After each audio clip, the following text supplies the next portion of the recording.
Now what we're gonna start doing that's really gonna help him is we'll walk somewhere, I'll look at a post of the arena and release. Look at a horse and release. And when I say release, that means ride straight, both 2 hands, 2 legs. There we go. Nice.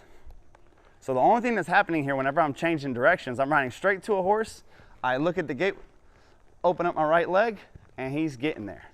Perfect. All right, now we're gonna start going to the right, one-handed, and release. Whenever I'm starting this process and I actually go one-handed, I wanna go one-handed with the hand that I'm going. So since I'm turning to the right, I wanna use my right hand and release.